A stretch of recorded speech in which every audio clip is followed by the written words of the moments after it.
Hello. Kain tayo.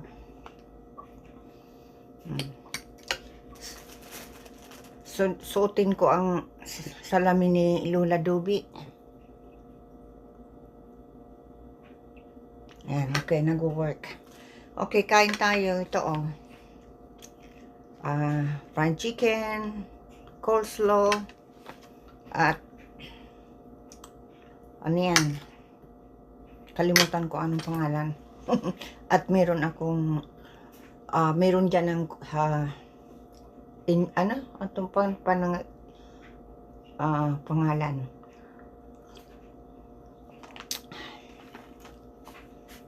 Ginger ale. Yan.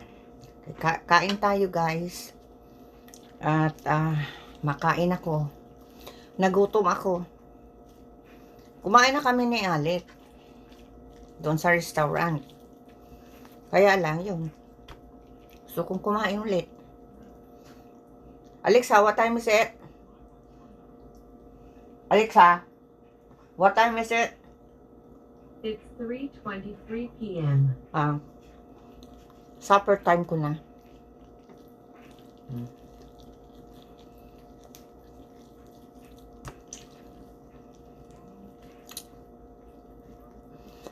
Yung nag-chemo ako. Yung sa umpisa 2021. Wala talaga akong ganang kumain. Ayoko talaga, yung talagang wala akong ganang kumain. Pero sabi nung doktor sa akin, kahit daw wala akong ganang kumain ako. Kaya ang ginawa ko, para makain ako. Talagang, kahit anong ayoko talagang kumain. Naisipan ko baby food. Yan. Nagpabili ako ng baby food. Ayun, ininit ko. Dinagyan ko ng tubig. At in-straw ko. Ganyan straw. Kasi, dire-diretso. Pag na-stay dito sa bibig ko, para akong nasuka.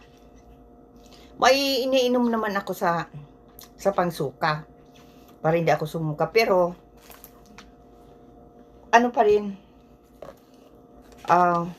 talagang pa rin ang pakiramdam ko. Ang side effect kasi pagkatapos ng chemo, mga 3 to 4 days o 5 days, nalabas na yung side effects. Ayun. Nawawalan kang gana. Pag nawalan ka ng gana, ayun. Ayaw mong kumain. Pero, ayokong mas masanay ang tiyan ko na walang makain. Kaya ayun, nakain ako ng baby food. Pagkatapos, yung oatmeal, lagyan ng tubig, ini-straw ko para dire-diretso sa tiyan. Kasi kung kakainin ko, para akong suka. Kaya, iniinom ko ang oatmeal. Yan.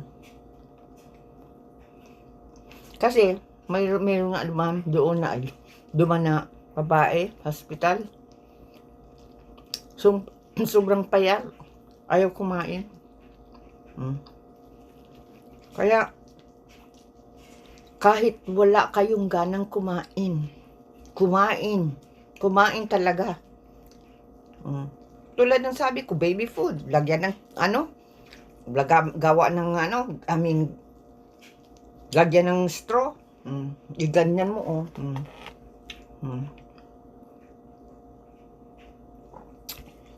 Yan. Diretso sa tiyan. Yan. Yan ang ginagawa ko. At naano ako na yung para hindi ako sumuka. Yan, may din ako ng gamot dyan. Si Alec ang nabigay sa akin ng gamot. Yan. pag masabi ko, pagkatapos ko ng chemo, na 3 days later, nararamdaman ko na nawawala na akong ganang kumain. Talagang wala. Yan, magawa ako ng, ano yan, gulay. Ay, ng gulay. Yun, may baby food, may tubig, straw ko. Yun, yan. Pag ano na, medyo okay na, yan, nakain na ako. Kaya ayoko na, hindi pwedeng hindi kumain. Kasi masasanay ang tiyan na walang laman ang tiyan.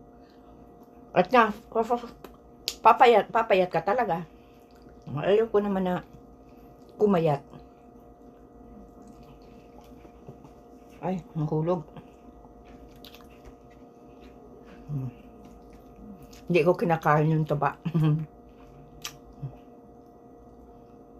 Yan. Yan ang ano ko. Saka, huwag isipin na may sakit. Kasi pag pinasabi mo may sakit. Yan. Talagang mawawalan ka na ng ng pag-asa sa buhay.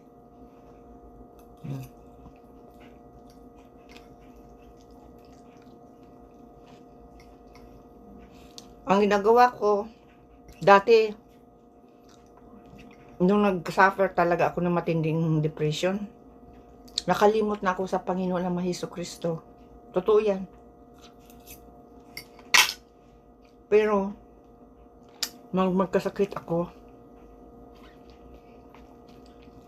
nagsorry ako sa mga pagkakamali ko, mga nangawa ko sa buhay. Yun ang ginagawa ko.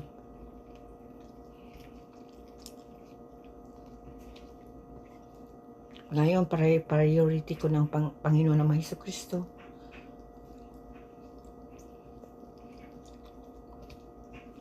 Dati, kalimot na talaga ako. Huwag na kayong gumaya sa akin. Dahil sa sobra kong i-depressed noon na palagi akong naluluko. Yan pala. Yan. Dinibdib ko ang mga panluloko sa akin. Kahit nga sabi ko, pamilya ko, kadugo ko, linuko ako. Pinasawa ko na lang yan.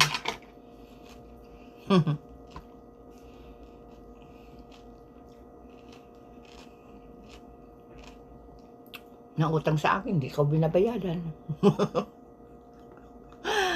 Tinatawa ko na lang yan. Napapatawa talaga ako. Nakakadagdag pa yan sa stress ko noon.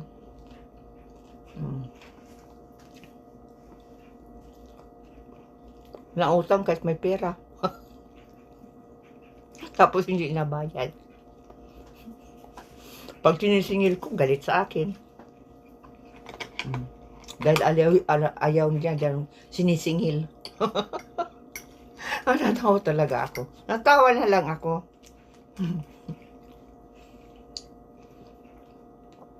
Kain tayo.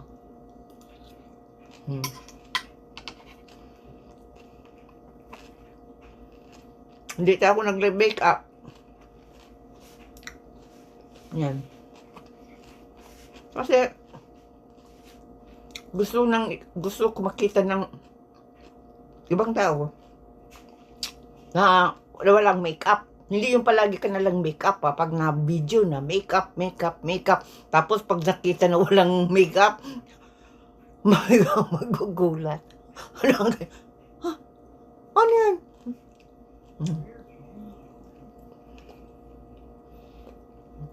Kasi may kilala ako. Kahit sa pagtulog, naka-makeup. Talagang, hindi naaalis ang makeup sa mukha. Hindi na nakakahinga ang mukha.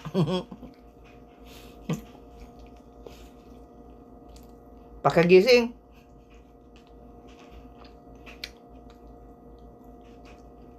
mahugas ng mukha. Kung hindi, mahiligo. Make up again. Tapos, pag ano na, pag hapon na, o noon time, touch up. Akala mo nagsusutin.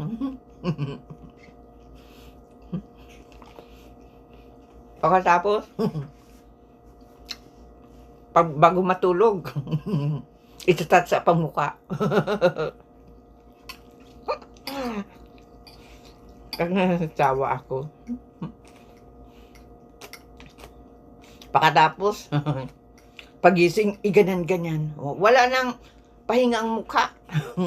Talagang makapal na makapal ang mukha. Ay, ang mukha, ang makeup. Ako, walang makeup. Lipstick lang.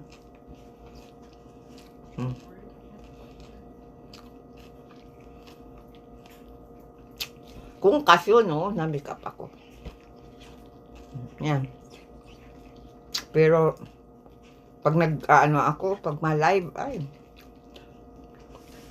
ayoko nang, palagi na lang ako naka-makeup kasi, pag nakitang wala akong makeup, magugulat sa akin, matatakot na wala akong makeup. Oh. Mabuti na yung sanay na wala akong makeup. Pag ako naka-makeup, tatanong sa akin kung saan ako pupunta. Ma-live lang pala, ma-live show lang pala.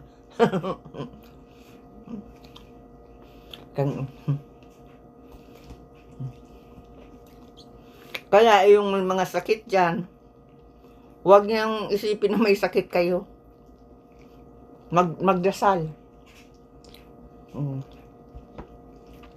Huwag niyong isipin. Ako, sinabihan na ako na anytime pwede na akong mamatay. Sabi ng doktor ko.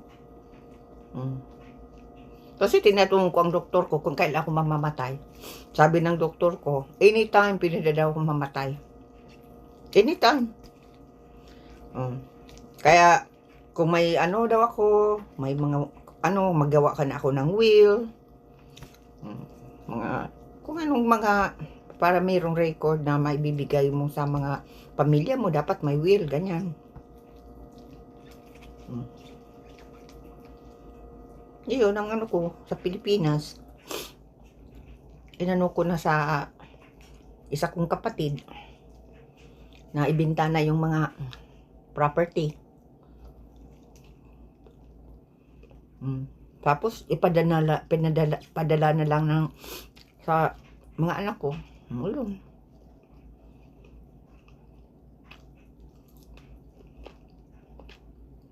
Kaya, tapos nanood ako ng ng misa kay Father Joel. Maganda ang mga payo, mga homily. Iyan ang aking pinapanood araw-araw. Kung nakamiss ako, manunood ako. Tulad ngayong umaga, hindi ako nakapanood kasi nga magpa-CT scan ako.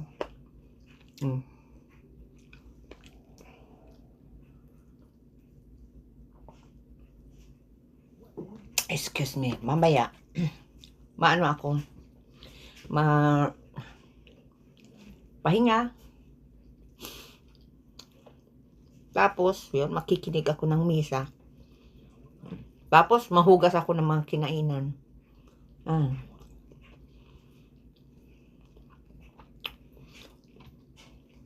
Huwag niyong isipin kung may sakit kayo tulad ko na may cancer. Huwag niyong dibdibin. Kalimutan niyo na may sakit kayo. Kasi kung palaging iniisip na, may sakit, may taning na, kung lalong lalala. Ako, ready na ako. Sinabi ko na yan sa mga anak ko. Kay Alec, sinabi ko na kung anong